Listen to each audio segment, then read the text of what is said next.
PTSD is something that people in the military always worry about every time they come home from a deployment.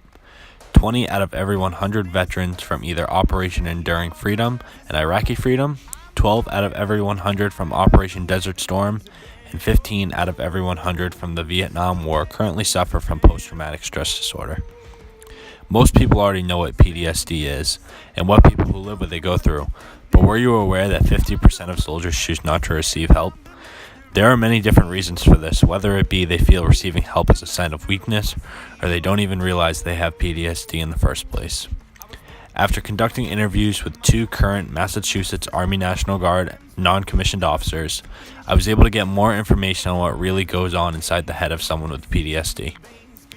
Both were deployed to Afghanistan in 2012, and since coming home, things just aren't quite the same. One describes driving home from drill a few days after being home and not realizing he was going 110 miles per hour on the highway. The other describes how one day at work, while dealing with heavy machinery, he lost control because he completely forgot where he was and almost injured 4 people in the process. I asked both if they were currently seeking help to deal with the trauma, and just like the data says, it was 50%. One told me that once he realized he was putting the other people in danger, he decided to receive help. Since then, he's been able to function more and have less issues at home or at work. The other describes how he hasn't received help because he doesn't feel comfortable talking to someone about his current issues. His PTSD has gotten to the point where he has an attack at least 3 times a week. Those statements should show you what the best decision is. Getting help is not a sign of weakness, but a sign of power.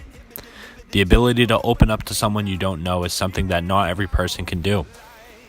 An example of this is my English professor, Jacqueline Lohman.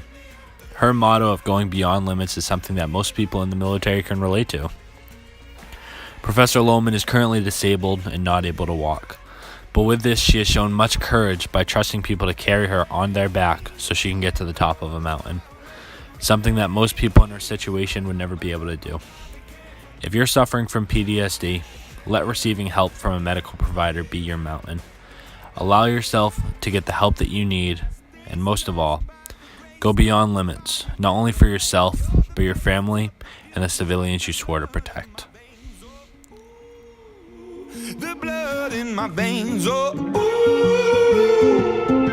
But they never did ever live, ebbing and flowing, inhibited, limited, till it broke up when it rained down like, hey, you get me up, leave